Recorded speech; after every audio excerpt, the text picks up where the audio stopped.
Hi guys, in the next few episodes, we are going to concentrate about one of the most important topic that are required for any programmers or like anyone those who work in an IT sector or those who make use of a computer system.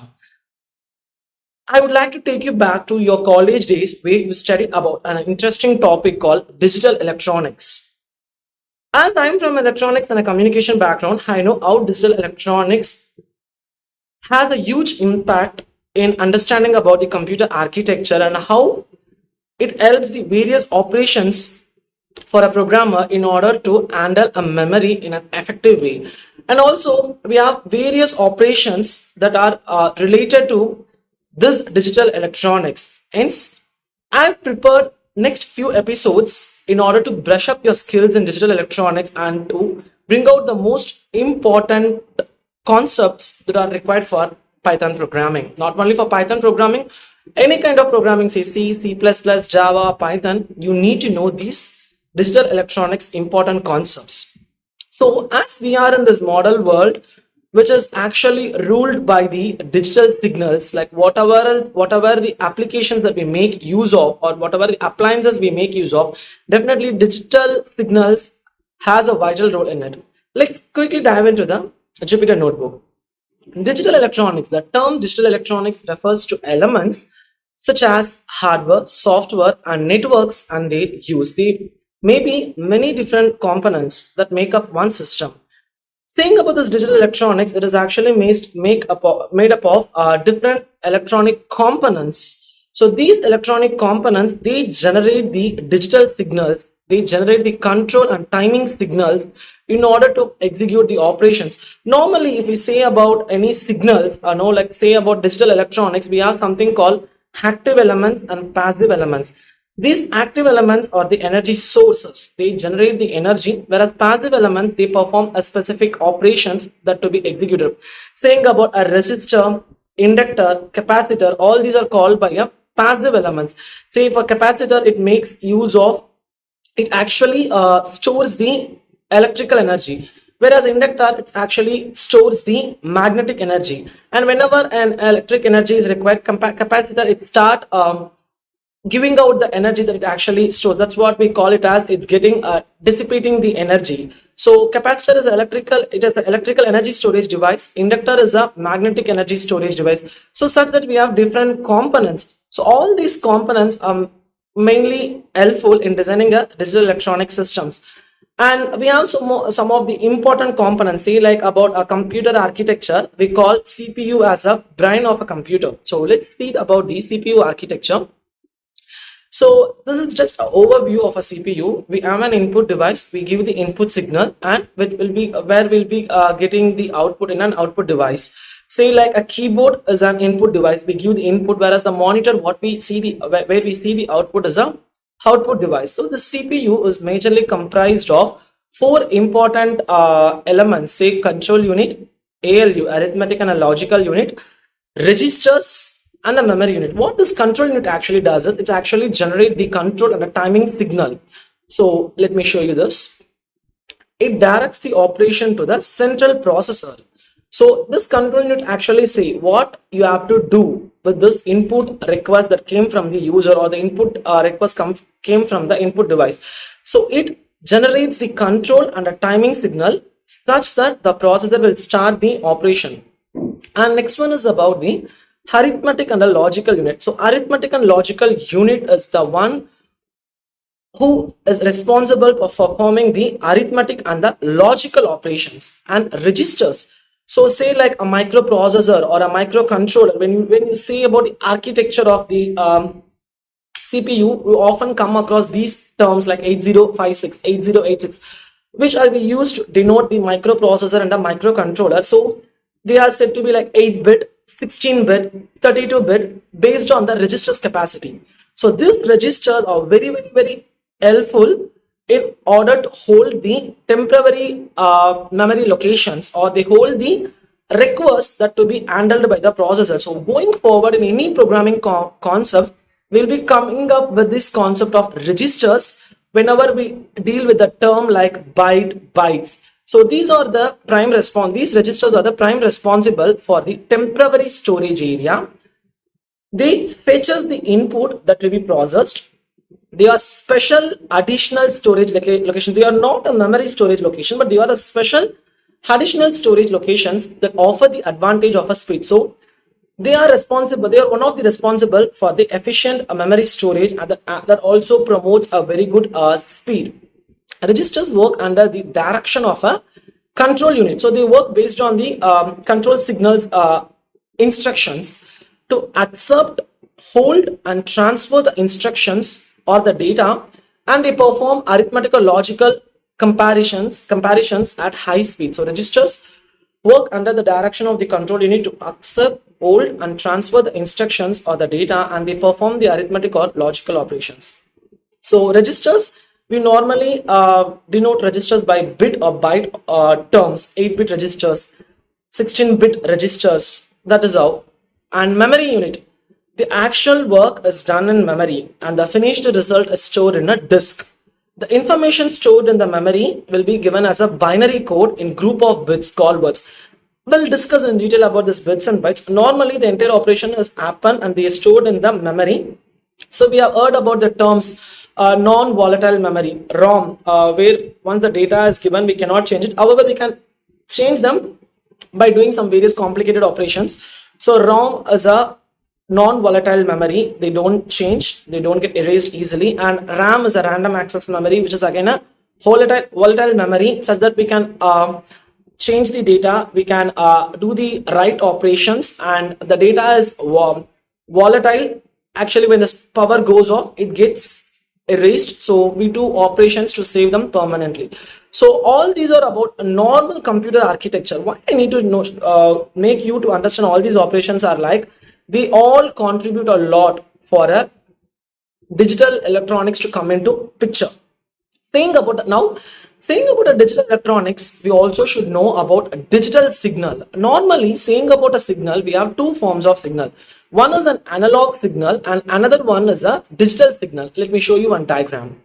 So an analog signal is a sinusoidal in nature, whereas a discrete signal is a digital signal is a discrete in nature. For an example, for every value of this sinusoidal signal, they are depend upon time. See, you can see a continuous waveform.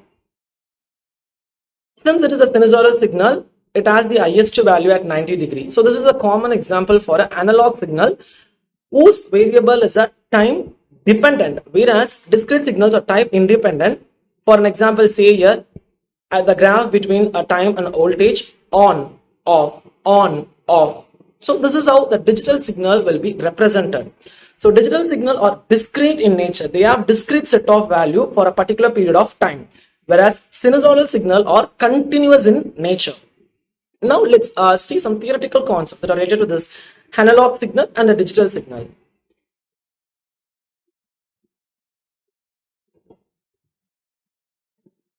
A signal is an electromagnetic or an electric current used for carrying the data from one system to another. As I've already mentioned, resistors, inductor, capacitors, and various other elements, they contribute they are the building block of any kind of a digital environment. So we have flip-flops, we have registers. So all of these electronic components are capable of generating a electromagnetic wave. As we know, in the entire world, which particular particle can travel the fastest is the light.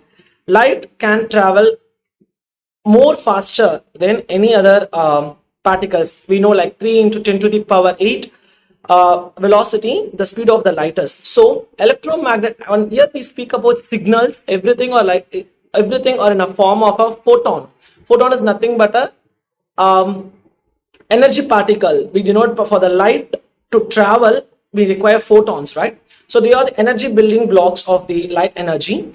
So a signal is an electromagnetic or an electric current used for carrying the data from one system to the another. In electronics and telecommunications, we refer a signal to any time varying voltage, time varying in nature, that is an electromagnetic wave that carries information. So here the light energy or the signal or electromagnetic wave, whatever we talk about, is nothing but transforming the information from one end to the another. Again, these signals are just not just an electromagnetic wave. Say like it can travel from only between a particular distance, or it can travel only from one distance to another. Not like that. A signal can be generated even if I go and click my mouse, or if I go and type something in my keyboard, something is getting triggered inside that, and we can see the output. Again, that is the control signal. So a signal is nothing in a form of an electromagnetic wave. It actually gets generated. So now this signal is actually about two categories. One is an analog signal and another one is a digital signal. Saying about the analog signal, an analog signal is a continuous signal and it's the time dependent, and it is denoted by a sine wave. For example, a signal works with physical values, natural phenomena such as frequency. We would have studied about the frequency concept, sound in physics. So everything we will be plotting different frequency level, and saying about AC DC current, AC current, when we are plotting the AC current, it is again a sinusoidal in nature. They are all the phenomenon of frequency, speed of a wind, a voice.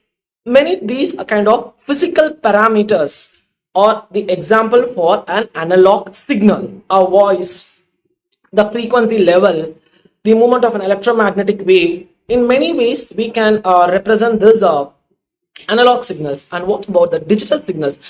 Comparing to the analog signals, digital signals actually require a broader bandwidth. Okay, these digital signals are discrete in nature and they are represented by the square blocks. So discrete in the nature, in the sense they are not continuous. We don't have any continuous blocks. For a particular time period, we can measure that values. That is about the discrete. Okay, again I will show you the diagram. See, for a particular time period, it is on and it is off. So we can measure the level for a particular time period. So it is nothing mean that it will be in a continuous in motion. And next one is, as I've already mentioned, the bandwidth of the digital signals are high. Analog signals are suited for audio and video transmission, while digital signals are suitable for computing and digital electronics. And next one is, digital signals are more accurate and more flexible to any changes. So once you make the digital components ready and you start generating your activities, and to modify them, it's very easy if they are functioning based on a digital signal. So digital signal is a phenomena where it has more bandwidth. It is highly flexible to any kind of manipulations we do, and digital signals can be transmitted more effectively than the analog signals. So digital signals are easily compressible and encrypted. So say like we have a high picture quality and we need to compress them for a transmission. Yes, if they are digital signals, we can do that. So this compression level is more accessible and more easier in the digital electronic scenario. And secondly, they are encryptable. So whatever the data we transfer, we need to encrypt them. So as I'm from the electronics background, I still remember we studied something called digital circuits, where we study about how we encrypt the data. We have different phenomena like multiplexing and much more concepts are there. So in order to encrypt and decrypt the data, so we need to encrypt the data in order to prevent the loss of information and to increase the security. And they are made up of various components, say as I've already mentioned, registers, flip-flops, etc., that work on the concept of logic gates. So we will be discussing in detail about different logic gates. This is all in this first session. I'm just going to give you the theoretical concepts. So this is about a digital component. So when somebody asks you what do you mean by a digital circuit, or ask you about what is a digital signal, a digital signal is an electromagnetic wave which has a higher bandwidth and that can be transmitted in an easier way. It can be compressed easily and it can be encrypted effectively than an analog signal. And more, the common definition for a digital signal over an analog signal is like digital signals are discrete in nature. So this particular term is very, very important in order to describe about the digital signal.